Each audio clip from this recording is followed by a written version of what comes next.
Hello, everyone.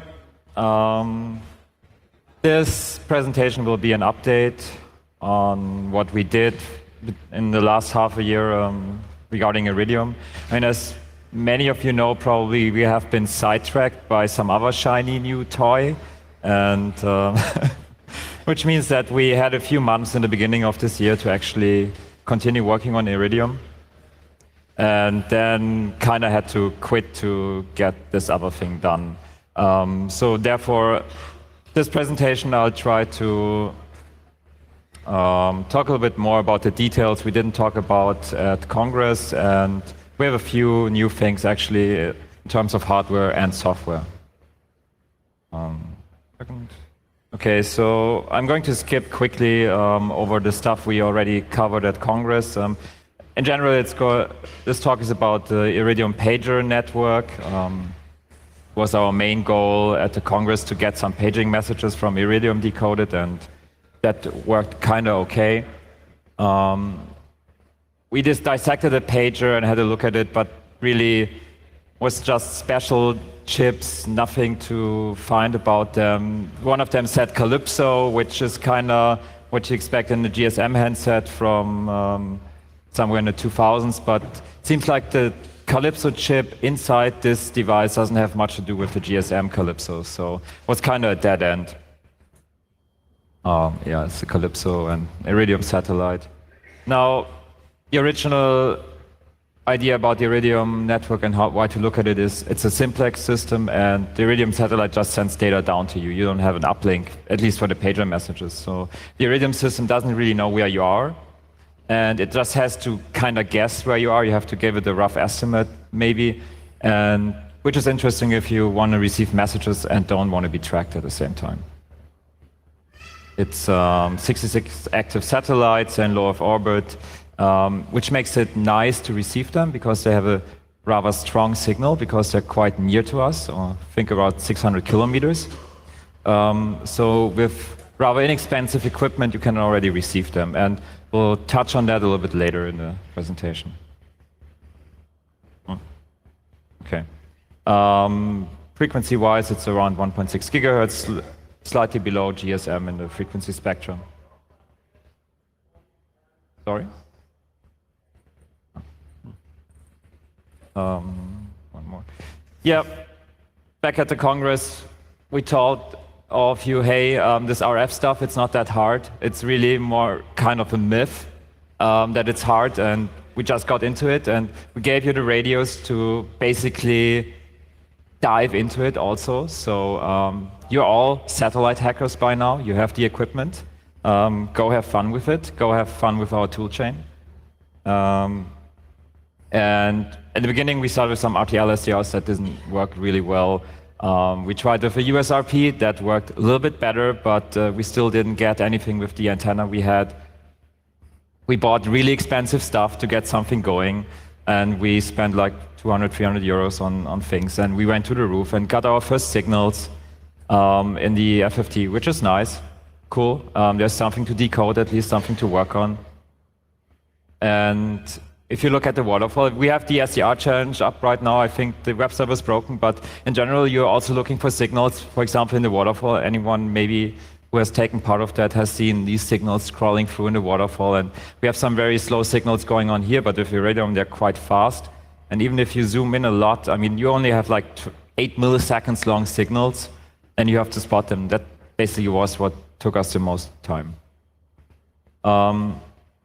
Here you have a packet. It's a preamble, just a carrier, just a pure tone in the signal.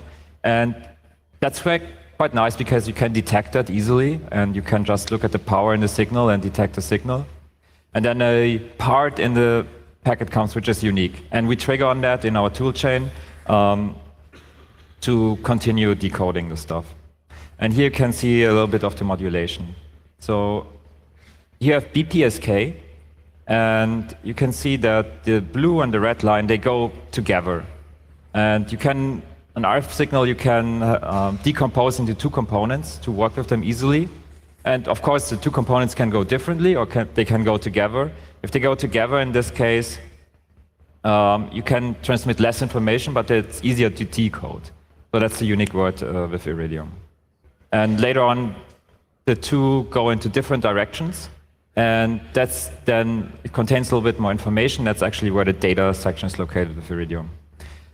At the Congress, we showed you some setup. And we just took an RTL SDR, strapped on a low noise amplifier and got some antenna from Mouser, which is some electronics distributor, and put it onto a little metallic plate. And that kind of works okay, but it's a lot of, you know, you have to get these components and you have to solder them together, and it's like a big setup. So we improved that stuff a little bit. If you take an RTL SDR and just modify it a little bit and take a GPS antenna, active GPS antenna, it's the most cost-efficient setup you can have. We optimize the toolchain also a little bit. It's more efficient, and you can actually run it on a Raspberry Pi. So if you take a Raspberry Pi version 2, put on an LCD display, add a battery and an RTL SDR, you have your mobile pager system, pager receiver right there. On our wiki, let's see. Can you switch to the web browser? Get it.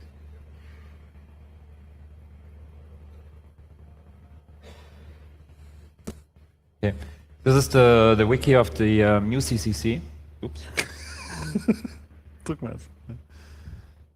And we have some comparisons of antennas, active versus passive, which you can get as commercial antennas, or how to modify GPS antennas. It's actually quite easy. You basically just remove a filter from a GPS antenna. You just open it, and then basically,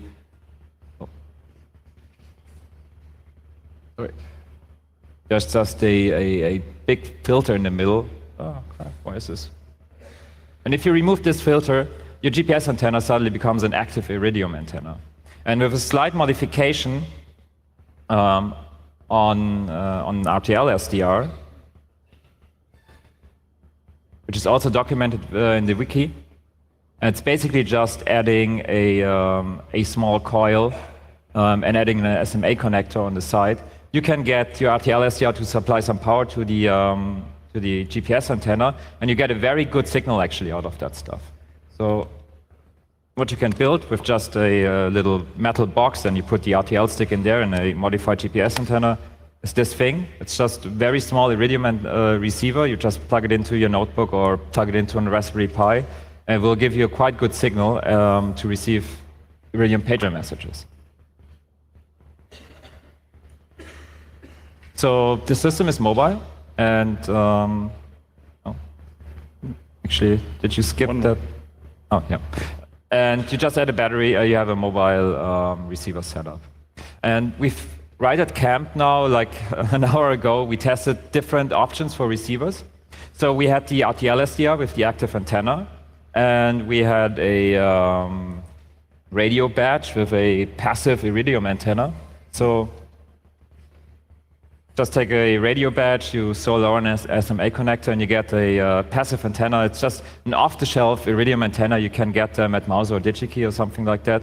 You just screw this thing on, and you get a really nice reception. It's actually a quite good Iridium receiver. And even with the onboard PCB antenna here, you can just use that and still receive satellites, Iridium satellites actually. And we tested it, we did let it run for about half an hour, and with the PCB antenna you get around 22% of all the packets that you can receive with a proper Iridium antenna. And if you just look, for example, for the ring alert channel, you get around 35% of the packets which are decodable that you can also get with a quite good RTL SDR or the nice Iridium patch antenna. And as the pager message channel is a little bit stronger, you get even like 50% of all the messages on the paging channel just with your badge and the onboard antenna. So by now, you just load your software onto your PC, you attach the radio badge, and you can start receiving Iridium pager messages or other kind of Iridium messages.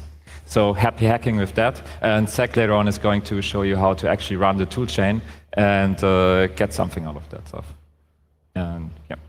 So I'll switch over to Zach, and he's going to talk a little bit more about the software. Yeah, about this picture. This is on a plane. You can even with the mobile Raspberry Pi version in a battery. Receive anywhere in the world. So we're now going to talk about the software.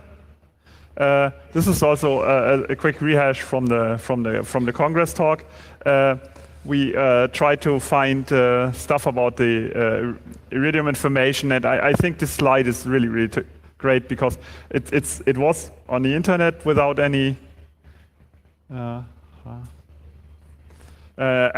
and it's marked as confidential, and it said Iridium receiver is probably beyond the reach of all, but mostly determined adversaries. I kind of like this. If I read something like this, I think, maybe I can do it. This is the first packets we received on Iridium, where you can see the frequency shift as the satellite goes over your head. As it goes towards you, you see it at a higher frequency, and as it goes away from you, you see it at a lower frequency. And this is part of the reason why the Iridium slide talks about difficulty receiving, because when Iridium was built like 20 years ago, it was difficult to capture us. But with software-defined radio, just say, okay, give me all the frequencies at once, and just in the received signal, search for the Iridium afterwards. The lines with less incline, which are less steep, are satellites that are not going directly over you, but like the plane next to you over the horizon. Hello. This is when we were decoding stuff. You do the DPSK or QPSK demodulation and get lots of bits, and you spend quite some time staring at it, and you see some areas where mostly 1 and mostly 0, but that didn't help us. And we spent quite a lot of time trying to find out how the information is encoded. And this was what last year took us I think 3 months to find out that a lot of documentation on the internet we found spoke about a codec of k equals 7, rate is 3/4 forward error correcting code, which was all wrong. Hand sending messages with different messages to ourselves. We finally found out at one point that it's not that code, but just a descrambling, just put the bits in a different order, and then you started to see, in this case we sent ourselves a message consisting of P's, and you can kind of spot them at the bottom in the message, and there's some stuff in between, and that is supposedly a checksum. And the first checksum we tried, which fit the amount of bits it takes, is a BCH checksum, which needs a generator polynomial, which is in this case a 12-digit number, a binary number, which you can just brute force and skip all the math on this, and find out that yes, indeed, this is a BCH checksum with 1897 as generator polynomial. And if you know what it's used, we found one document on the internet talking about this kind of checksum. So each 32 bits are divided into payload and checksum, and on the Congress we showed more about the separate bits, but we are further on, and the final tool in our tool chain tries to decode these messages as much as possible. These are the pager channel messages decoded. Like the first line is statistics, which time it was received and with what confidence our decoder and at what frequency it received it. And then you see the LOK means that the lead out, the pager channel messages have a fixed bit string at the end of the message, which tells you that the packet is complete and you received it correctly and that it was okay. Then there is another fixed string which tells you, okay, this is a message on the paging channel, and there's not much information in it. There's like the cell and the spot beam of the satellite that is actually sending it to you. And then there is an increasing number which has to do with the latitude of the satellite, how high above the equator it is. We did not reverse the number back to the value, but it's not that interesting. The stuff we found out since Congress is we successfully decoded the ring alert channel, which is partly similar to what GSM does. Some people from Osmocon helped us very much with that.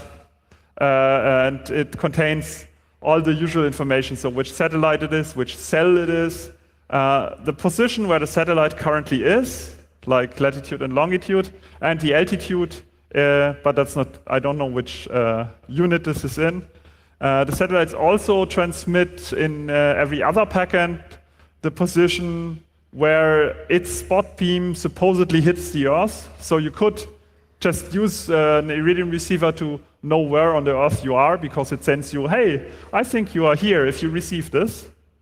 And then this is a paging message which pages one Iridium phone with a TIMSI of whatever, and tells it, okay, I have a message for you, this phone, and then this phone, this is not for the pager, this is for a phone, and the phone connects back to the satellite. It says, okay, I'm here, I'm listening, give me your message. And then the satellite sends the message on a much narrower beam directly to the phone. So you will see lots of paging messages, but you will only see messages for that phone if you're really close to it. And there's a not fully decoded other packet format, which we call data frames. And the only thing we know is that there is a link control word, which is quite similar to GSM. And we can decode and verify that checksum correctly, and the rest is still bits that have not been decoded. We were trying to do that when we got sidetracked with the radio project. So, why? I skipped this. So you probably all want to do it yourself with your radio badge, and this is I'm going to give a quick overview of the software we wrote. Basically, you just record the signal. In your raw recording, you detect where your signal is. You cut it out into pieces, mix it down to the baseband, try the BPSK, QPSK demodulation on it, get a bit stream, and then you need some parser decoder to make sense of all those bits to get the messages you saw in the previous slide. Just recording is depending on what kind of SDR you have. Every SDR has some kind of command line utility to record streams. For the radio, you use the hacker transfer tool. If you have an RTL SDR, use that line. And the last thing is for USRPs. We are all doing that to standard out in this case, because later on I'll show you the tool which just doesn't do it with temporary files, just do it in a pipe. So you just start it, and at the end you get the messages that it just receives. The only interesting thing maybe is the USRP command line has a problem because the USRP utility also writes some diagnostic messages to standard out, and you need some file descriptor trickery to get rid of that. So the detector just searches the samples, the stream of samples from the SDR. It calculates a rough FFT each millisecond and tries to look at the FFT and says, okay, here is a signal because it's more, the FFT is higher than in the previous few samples. That code is all due to Schneider. And then it grabs that chunk of the signal and passes it on to the next utility. It also is able to detect that there is more than one peak at the same time and grab that chunk multiple times. So if there are two Iridium signals at the same time at different frequencies, it can decode it that way. This is the sample picture. In the upper picture, in the waterfall, you see there are multiple signals at the same time. That's probably because you can see multiple satellites at the same time. If your setup is sensitive enough, you can see neighboring satellites also. And then the next utility, which grabs that, modulates it to the baseband and does a filtering step. So the signal is in, you have the signal clear in the middle, and the other signals are on a lower level, so it can be decoded. Yeah, that's the second utility, which uses a fine-grained FFT to find the exact start of the signal, because the other utilities further on really like to start at the signal start and don't have any noise in front of it, and mixes it down to the baseband. It also does something which is in theory not necessary. It rotates the phase of the signal, so the signal also always starts at the same point in the phase space, which is, if you use proper code for the demodulation, it would not matter, but since I wrote it quickly, it's necessary at this point. Yeah, the demodulator is a homegrown QPSK demodulator, which just looks at the signal and tries to decode the symbols. It also outputs a confidence rating for each signal, for each symbol it decodes. So at the end, it can say, okay, I think 99% of those symbols are correct, which is a good value. And if it starts to drop below 80%, you can probably just forget it and throw it away. So all these utilities together, you don't have to call them by hand. You use the script called multiprocessing, and it requires also the center frequency and the rate at which you recorded the samples. And then you need to tell it which format the samples are in, because the hackref, the RTL SDR, and the USRP all use different types to represent the samples. The hackref and RTL use both 8-bit, but one uses signed and one uses unsigned. That doesn't really matter, but you need to do it correctly.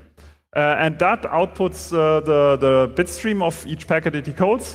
You could just pipe it to the next utility, the parser, which tries to make sense of the bits. But in reality, you might want to just write it to a file, so you can look at the bits multiple times if you want to see, oh, there was an interesting message, I want to look at it again. Yeah, so that's the parser, which does whatever we know, decodes whatever we already know about the protocol. If you want to add something about the protocol, you need to do it there. It has some special modes like -O for output format message, which just parses the whole file for pager messages and tries to reassemble them because they're transmitted in parts of up to 3 parts, and throws away all the others. There's also some statistics modes which tell you about the packet statistics and not decoding the rest. Yeah, so this is all the utilities. They're all in our GitHub repository. You can call them. The 2 command lines to start the recording and to start the multiprocessing that I just showed you will be in the README file shortly after the talk, because I had to change something there. I will add them there. And then you can just use your radio, plug it in, start this command line, and see what you get here. The timeline of our project was we started about a year ago, and it took us at least a month to find the signal in the FFT. So don't get, if you try to look at something in SDR, don't get discouraged too quickly if you can't even see the signal. We knew it had to be there, and we kept looking for it. And our main problem was that it was so short, and GNU Radio was the FFT was too slow to reliably pick it up. And then we spent quite some time finding the encoding. There was the talk.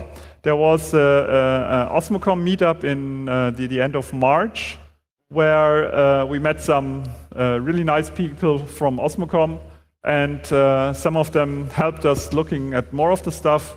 We spent quite some time trying to decode, disassemble a DSP chip which had parts of the Iridium firmware protocol implemented.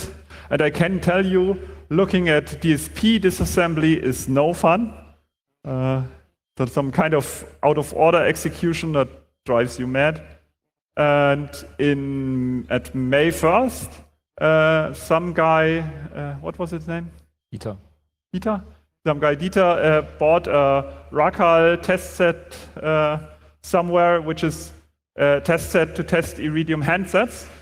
And we had a nice evening, nice day, playing with it, sending signals from an Iridium phone to that test set and back, so we could get clean traces of the air traffic, and then look at the test set, what it was supposed to send to the handset, so we could decode the protocol, just match it up and look for the point.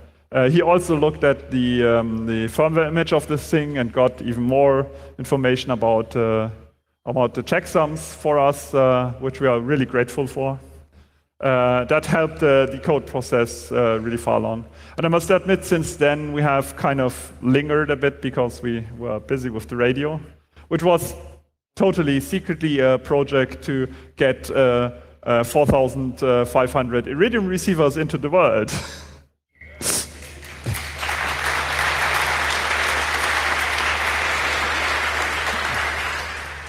Yeah, we have some statistics about the pager messages, same as the Congress.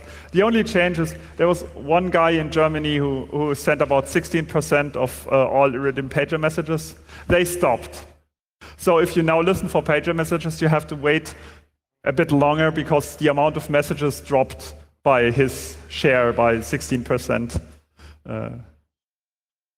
Yeah, there's still more to do if anyone is interested in playing with it. There's still more of the protocol to understand. There's more services within the Iridium framework, like short burst data and RUDIX and some aircraft communication stuff, which we haven't even touched yet.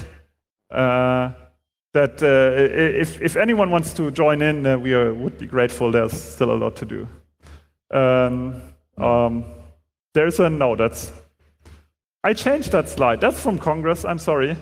The SDR workshop. We do plan some kind of SDR workshop, maybe later today, but check the wiki for that. We have some equipment if you want to play with SDR stuff, like a network analyzer. All the code is on GitHub. Check the link. There's a document called the Iridium System Specification, which would answer a lot of our questions, but it's restricted and we could not find it. If anyone happens to come across this document, we still want it and we will not ask questions, and we have our GPG keys down there if you want to send it to us. And that concludes my part of the talk, but we have a live demo. I want to just show you how easy it is to receive something. And I have my own badge with this Iridium antenna, which Schneider bought. Where did you buy it? DigiKey. DigiKey. Some friendly person soldered an SMA connector to my badge for me because I did not have time to do it.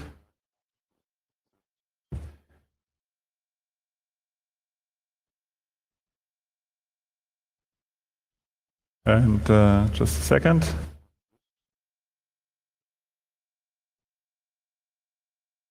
Where is it?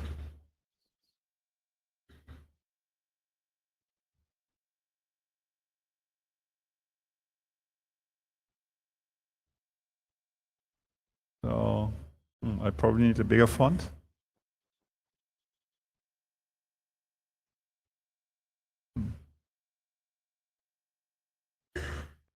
Why doesn't this work?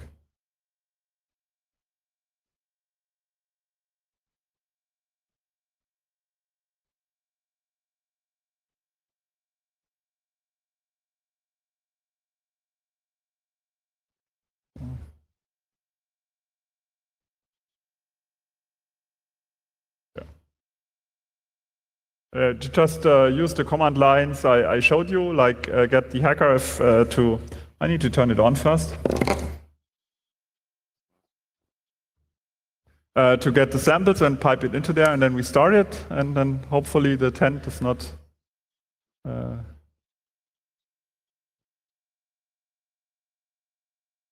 and then you can get your own signals. So these are the first messages. These are not decoded, these are just the raw signals, and I'm just writing it into a file. We can use a second terminal window.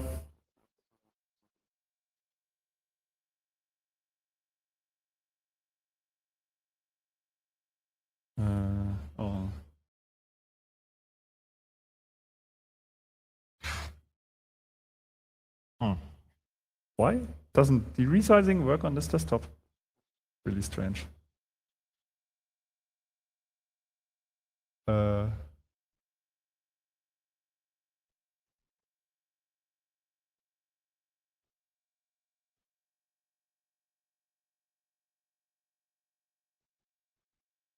think we were at F. And that's, we can grab out any error messages. And these are whatever came down from the air, which are just pager message channels telling the pagers that everything is okay, and probably that no messages, because you see all zeros, that no messages are there for any pagers currently going down. And did I have anything else? So this concludes our talk. Thank you.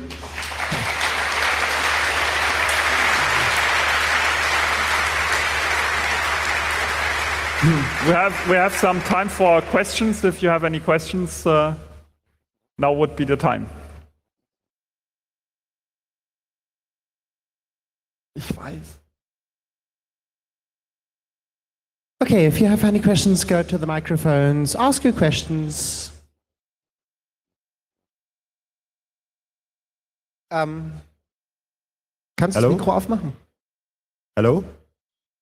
Regarding finding very short signal bursts in the FFT, have you tried GR phosphor? No.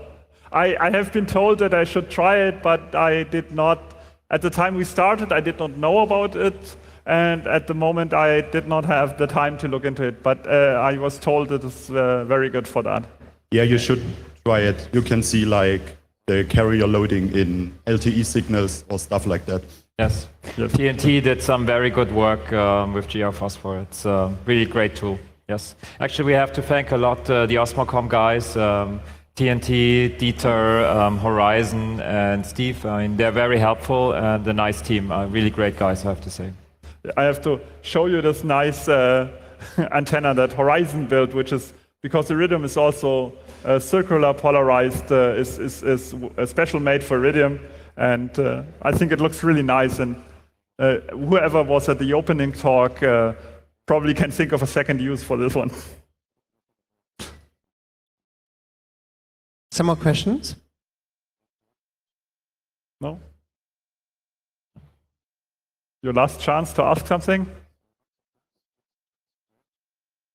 Be courageous. Come to the microphone. Ask your questions about Iridium. Well, then I hope you all have fun with that. There's someone. I have a very naive and trivial question because I do not know much about this satellite network. So you told us there are 66 satellites up there, and yes?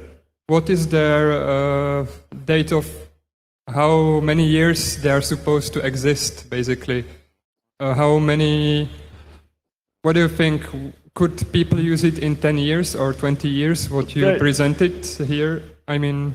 At the current point, as far as I remember, most of the satellites are actually past their... We wanted to replace them date, but as you maybe noticed that Iridium went bankrupt sometime a few years ago and got bought by some other company, which is, as far as I can tell, mostly the US Department of Defense. And they have been talking about Iridium Next quite a lot, which involves sending up new satellites to replace the failing ones. But as far as I can tell, they still have not sent up any new satellites. but they're planning to replace them as they fail. So if you look at some rendering of the satellites, you see at least at one spot there's two satellites really close to each other, which is because, as far as we know, both of the satellites have some kind of defect, and they try to keep up the service by having two half-functioning satellites next to each other. So they're running out of satellites and have to replace them. Thanks. Did that answer your question? Basically, yes. And so legally, is it legal to use it? I mean, you told it's DoD in the end, but I mean, do they care if people use it? We are not using it, we're just listening to it. You can go out and buy a Iridium phone and pay for it, use it as a normal satellite phone. That is, of course, legal. I'm not sure if that was your question.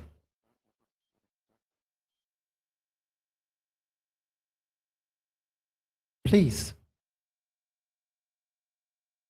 Going to make a new presentation with more interesting things at the Congress, right? Yeah, we skipped over some of the stuff because we assumed that maybe you already know that. I mean, are you going to show even more stuff at the next Congress? The next Congress? Yeah. We are planning to, as we leave the camp, at least I am planning to look into more of this Iridium stuff, and if we find out more interesting stuff, it will be presented at Congress, definitely. Excellent. Please go ahead. Yeah. For Iridium Next, they've been talking about it for a long time, and they are still talking about it. And yeah, we are still waiting for them to do anything about it. It looks like they are doing some marketing PR, and they simply want people to believe it's going to arrive like next year and next year and next year all the time. As for internet usage, you probably shouldn't spend too much time on it because it's really it's really slow, and pretty much no one uses it. It's too slow to be used. You get like a few kilobits per second, so it's unusable for anything which is current. Okay. It depends on your application. I mean, if you want something which doesn't need a directional antenna, doesn't need to look at a specific point in the sky, works everywhere, then Iridium might be your choice. Or also it depends on, there are bundling services where they bundle different channels together, so you have a larger bandwidth. And I guess it's more a question of the business model at that point and how you sell the stuff. Yeah, So we'll definitely. I simply meant that you might not see that many packets, and Yes. you might be unable to reverse engineer them. But it still might be interesting. Yeah, definitely if you can. There is data coming on. Oh, better. Please, from the other side. Hi guys, thank you for the great talk. This might be a little bit of a naive question because I don't know anything about it, but with the toolchain that you offer, is it possible to read the Iridium messages in clear text? Yes, they are not encrypted.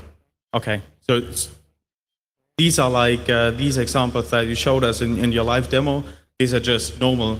These are just maintenance messages or informations to pages. We did not show any pager messages during this talk. Okay, so basically I just have to wait a little bit more, like longer. Yes. So Exactly. when a proper message occurs, it can decode it, right? Yes. Okay. Thanks, guys. Please. So now that you've distributed 4,000 Iridium receivers to all the people here, what is the mechanism by which we all set these up in our hackerspaces and you capture the majority of Iridium traffic for the whole planet? Because that's clearly the idea, right? You basically need an antenna, a radio with an SMA connector, and some computer to run the stuff on. A Raspberry Pi 2 is just beefy enough to do it. Currently, are you going to be running something to collect all of these messages received from different locations? I had put my email address on there. If you send me an email, we can coordinate this. We're really interested, but we have not build a central collection thing yet, because the radios are quite new. We have 1 or 2 outposts, but those are running manually at the point. Because with this many receivers distributed around the planet, surely we could receive at least a large fraction. So if you plan to set up like a receiver at your hackerspace, totally send us an email and we will coordinate the passing of the data and see what interesting things emerge in different regions of the world. Thank you. Thanks. Please, from this side. Hello. Thank you very much. Now that we have all these badges that have a processor inside, have you thought the idea of integrating your code here? Is it possible? Does it have the processing power? That's a good question. So at that point, you might be limited by the processing power on the badge to pick up the little signals in a complete spectrum. I mean, what we do on the PC is number crunching the whole thing and just look at, okay, where's some activity, and then just look at this part, look at this part, look at this part. And obviously the original Iridium receivers or pagers, they track the satellites, they track their frequency, and they know exactly when to listen for them. So if you create an algorithm to do that, I'm pretty sure that the badge is powerful enough to be a standalone Iridium pager. Yes. Thank you. But not with the current tools. Please. It's very clear that by basis of the Iridium system, they did not think about this being cracked at any point. Is there a realistic upgrade scenario for them that does not include replacing all hardware on Earth? The Iridium pager system is kind of discontinued. It's not that easy to get a new contract for an Iridium pager. They are kind of phasing it out. There is the short burst data stuff, which is much more complex, and I suspect there might be some encryption on it. We have not looked at it. And modern pagers, there are standalone things that do internet and paging stuff on it, and they use short burst data for everything. So they are migrating away from this. But there are still a lot of pagers out there. And I would still expect that any data transmitted over Iridium is unencrypted unless the handset or the mobile terminal you're using is special and actually does some encryption. But who knows? Okay, thank you. Can I interject something? If you want to play with your badges, we are running also an SDR contest. If you look at the radio wiki, you find the link to the contest, which encourages you to try different things on your radio and run around at the camp a little bit, maybe after the sun goes down. You should all just look into it. That's really fun, I hope. Please. Okay, so I maybe can add a little bit of information that might help answer some of the previous questions. Regarding service life, that's totally correct. Most of the satellites are already behind their projected life cycles, and since it's a LEO system, not a GEO system, unfortunately you can't replace them one by one. You essentially have to replace the entire system. Next gen, as correctly pointed out before, is economically unfeasible at this point in time. At least there's no commercial business case. So the entire thing depends on whether the US DoD will fund it or not in the very near future. And at the moment it looks bad. Second, you had the question about altitude, I believe. From the numbers I've seen, that should be the altitude in kilometers above the WGS 84 idealized Earth model. I think I tried to plot this once and it did not completely match up, but I don't really remember it that. It should be around 780 kilometers. Yes, but the numbers had greater variation than I expected them to. As the spares do, of course, fly higher or lower, but well, different topic. And the last one was right data. One of the previous guys here said correctly that hardly anyone uses the normal data service because it delivers only 2.4 kilobit per second.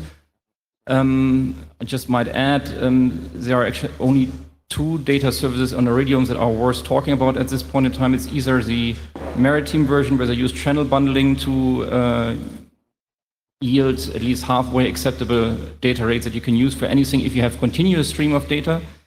And the other thing is, of course, SBD short burst data, and that's really used for a lot of things, especially fleet tracking. That I think would be something really interesting to look into for future research. And about the aircraft traffic stuff, we have to talk. Yes. So the thing is that you have to start somewhere and get some idea on how this stuff works and the protocol is working. We started with pager messages. They're really the simplest thing to get into, and they're quite strong. And the further you look into such a system as Iridium, you get to know a little bit about more of its details, and you start to make more sense about the stuff which made no sense before. So you have to slowly go forward and poke a little bit around to see where you go. And obviously, interest is in SBD for sure. And we'll have to see where this will lead. Yes. So, your question seems to be answered. So, if no one else wants to ask something or have a comment on it, then I really would like to thank you guys for this excellent talk.